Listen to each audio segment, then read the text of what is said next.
কিন্তু এখানে প্রসাদ নামে আমাকে কেন দেবে?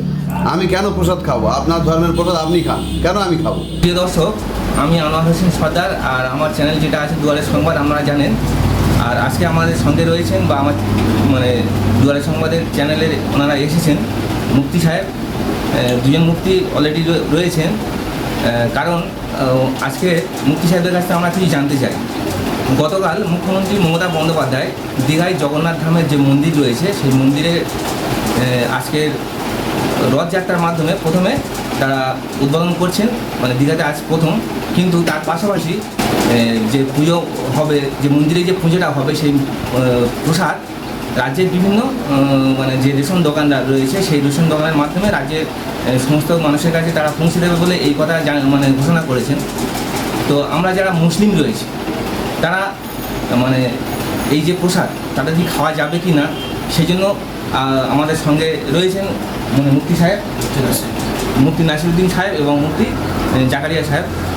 তো আমরা সরাসরি শুনবো যে মুফতি সাহেবদের কাছ থেকে যে ইসলাম শরিয়াত হিসাবে যে এই যে পুজোর জন্য মুখ্যমন্ত্রী মমতা বন্দ্যোপাধ্যায় তিনি যে প্রসাদ বিতরণ করছেন, আমাদের মুসলিম যারা রয়েছেন সেই মুসলিমদের কি এই প্রসাদ খাওয়া যাবে?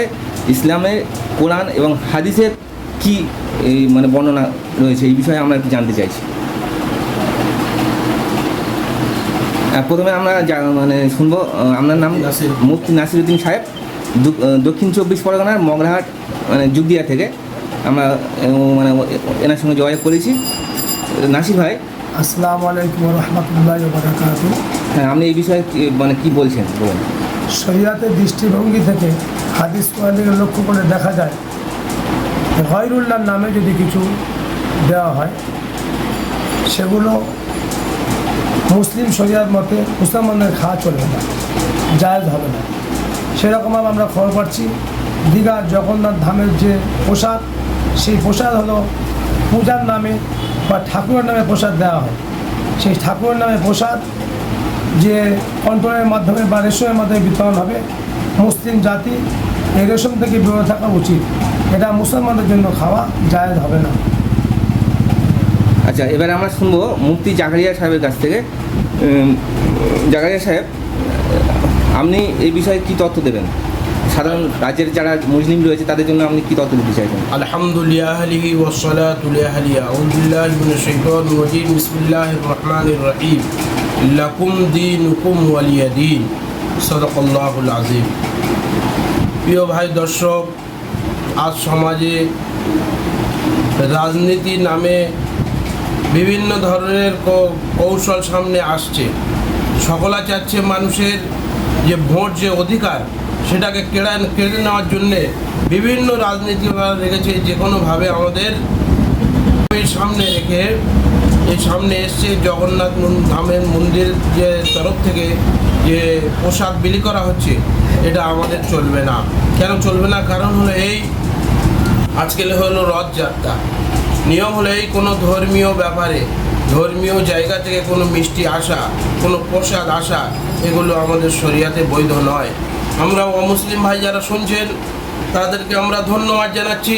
তাদের আজ ধর্মীয় দিন, ধর্মীয় যাত্রা এবং ধর্মীয় প্রসাদ তাদের অবশ্যই খাওয়া দরকার। কিন্তু আমরা মুসলমান, আমাদের এখান থেকে আমরা দূরে থাকব, এটা আমরা জনগণকে জানাতে যাচ্ছি সাংবাদিক আনোয়ার হোসেনের মাধ্যমে। Thank you. তো কোরআনের আমাদের এই বিষয়ে কি আর কোরআনের মধ্যে এসে লাকুম দীনুকুম ওয়ালিয়া দীন, তোমাদের ধর্ম তোমাদের কাছে, আমাদের ধর্ম আমাদের কাছে। আমরা কারো ধর্মে আঘাত আনতে চাচ্ছি না। আমাদের মশলা হলো এই যে কোনো ঠাকুরের প্রসাদ বা কোনো ধর্মীয় মেলা, ধর্মীয় জিনিসের কোনো মিষ্টি মুসলমানদের খাওয়া চলবে না। এই জন্যে শরিয়াত অনুযায়ী মানা আছে। এই জন্য আমি এই সাংবাদিক আনোয়ার হোসেনের মাধ্যমে আমি জনগণকে জানাতে চাচ্ছি এই যে তারা যেন এই মিষ্টিটা ব্যবহার না করে। আচ্ছা, এই যে প্রসাদ, এই প্রসাদ কি মুসলিমদের খাওয়া যাবে? সেই সম্পর্কে আমি আপনার কাছে এটা জানতে চাই। কারণ আমাদের রাজ্যে প্রচুর মুসলিম আছে যারা হয়তো সব কিছু জানেন না। এবার আপনি একজন মুফতি সাহেব, আপনার খুব নামও আছে, আপনি এই বিষয়ে আপনি কি বলবেন? প্রথমত কথা জানতে হবে এ বিষয়ে যে মুসলমানদের খাওয়া দাওয়ার ক্ষেত্রে সে খাদ্যটা শরিয়াত মোতাবেক এবং হালাল পদ্ধতিতে হতে হবে। কোনো ধর্মীয় অনুষ্ঠানের খাদ্য যেটা অমুসলিমদের কাছে ধর্মীয় অনুষ্ঠান বলে বিবেচিত করা হয়, সেই সমস্ত খাদ্যসমূহ মুসলমানদের জন্য খাওয়া হারাম, ওটাই চলবে না। আর বিশেষ করে যে জগন্নাথ ধামে যে পূজা হবে এবং সেই পূজার মাধ্যমে যে খাদ্য খাবার ওখানে সংগ্রহ করে পুরো পশ্চিমবঙ্গে বিলি করা হবে, এটা বিলি করাটাই এটা হলো সরকারি ব্যাপার, সেটা তাদেরই ব্যাপার। কিন্তু এই খাওয়ার ক্ষেত্রে মুসলমানদের পরিপূর্ণ রেস্ট্রিকশন হয়ে থাকতে হবে। এ খাওয়া যাবে না, যেহেতু এটা ওদের ধর্মীয় অনুষ্ঠানের খাবার। সেই জন্য মুসলমানদের এ বিষয়ে সতর্ক থাকতে হবে।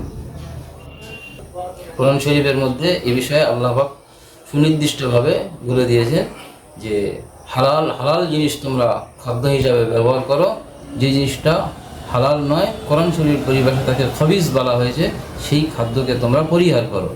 তো এই যে প্রসাদ নামে যে খাদ্যটা বিতরণ করা হচ্ছে, ইসলামী পরিভাষায় এটাকে খবিজ বলে আখ্যায়িত করা হয়েছে। এই জন্য মুসলমানদের এটা খাওয়া যাবে না। আচ্ছা, এই সম্পর্কে হাদিসের মধ্যেও নবী সুস্পষ্টভাবে ঘোষণা করেছে যে বিষয়গুলো আল্লাহ পাকের নাম নিয়ে ব্যবহার করা হয় সেগুলো তোমরা খাদ্য হিসাবে গ্রহণ করো, আর যেখানে ধর্মীয় আচার অনুষ্ঠানের মাধ্যমে সংগ্রহ করা হয় তার থেকে তোমরা দূরে সরে যাও। আচ্ছা মুফতি সাহেব, এই যে মুখ্যমন্ত্রী রেশনের মাধ্যমে গজা আর পেয়ারা দিচ্ছে, প্রসাদ ওই যে বাক্সটা আছে সেখানে কিন্তু উল্লেখ করা রয়েছে প্রসাদ নামে। তাই অনেকেই মন্তব্য করছেন, তাহলে ওটা তো গোঁজা বা হচ্ছে পেঁড়া, তাহলে আমরা কেন খেতে পারবো না মুসলিমরা? বুঝতে পারছি। কিন্তু সেই ক্ষেত্রে মানে এটা কি খাওয়া জায়েজ? মানে ইসলাম ধর্মে কি বলছে সে বিষয়টা একটু ক্লিয়ার করে বলবেন। বিসমিল্লাহি আযজা ওয়াজাল। দেখুন, ইসলাম ধর্মে আল্লাহ রাব্বুল আলামিনের শুধুমাত্র ইবাদত করা হয় এক আল্লাহর, অন্য কাউকে ইবাদত করা যাবেই না। এবং এই যে প্রসাদ দেওয়া হচ্ছে, এটা মূলত মুখ্যমন্ত্রীর বিভিন্ন ঘোষণার মাধ্যমে বা যা পেপার পত্রিকার মাধ্যমে আমরা জেনেছি যে দেখা যাচ্ছে এটা প্রসাদ নামে দেওয়া হচ্ছে। রেশনে যেভাবে খাদ্য দেওয়া হয়, চাল ডাল দেওয়া হয়, আটা দেওয়া হয়, সেভাবে যদি সাধারণভাবে দেওয়া হতো তো আমাদের খেতে কোনো বাধা ছিল না, সবাই খেতে পারতো, সবাই গ্রহণ করতে পারতো। কিন্তু এখানে প্রসাদ নামে আমাকে কেন দেবে? আমি কেন প্রসাদ খাবো? আপনার ধর্মের প্রসাদ আপনি খান, কেন আমি খাবো? এটা তো আমাদের শরিয়াতও চলে না, চলবেই না কোনো মতে। এটা হারাম একেবারে খাওয়া। যে মুসলমান খাবে জেনে রাখবেন যে এটা সে একটা হারাম খেলো, এতে কোনো রকমের হালালের কোনো সুযোগই নেই। আজ কিছু হয়তো মুসলমান ভাবছে যে আমরা টিএমসি করি, তো আমরা সেই কথা অনুপাতে আমরাও খাবো না। এটা আপনার পার্টি ব্যাপার নয়, এটা আপনার ধর্মের ব্যাপারে, এটা আপনার আল্লাহর বিধান যে আপনি পার্টি যাই পারে করতে পারেন, করুন। কিন্তু এই জায়গাটা ওরা আমাদের ইমান নিয়ে এক ধরনের খেলা করছে, ইমান হরণের একটা পদক্ষেপ এটা। এই রকমভাবে আমাদের কোনো প্রয়োজন নেই। কি দরকার ছিল? ওরা যেমন খাদ্য দিচ্ছিল সেরকম খাদ্য হিসাবে দিতে পারতো। হ্যাঁ, দীঘা জগন্নাথ ধামের মহাপ্রসাদ, ওই কাগজে লেখা রয়েছে, ছবি দেওয়া রয়েছে না, একটা করে ছবিও সেখানে থাকবে। সেই মানে যে বাক্স দেওয়া হবে সেই বাক্সে পুরো ছবি দেওয়া হচ্ছে, লেখা হচ্ছে মহাপ্রসাদ। সেই জিনিসটা কেন আমি খাবো? প্রিন্টিং পুরো আমার জন্য চলবেই না। এজন্য আমাদেরকে বয়কট করা দরকার এবং জোর কদমে একটা প্রতিবাদ হওয়া দরকার যে এই রকমভাবে পদক্ষেপ না নেওয়া। সরকারি কোষাগারের টাকা নিয়ে, অর্থ নিয়ে এভাবে মানুষকে মানে হেনস্থা করা, মুসলমানদেরকে খারাপ করা, এটা একেবারেই মানা যায় না। জগন্নাথ ধাম মহাপ্রসাদ নিয়ে আমাদের যদি কোনো মন্তব্য থাকে তো অবশ্যই আপনারা কমেন্ট বক্সে জানাবেন।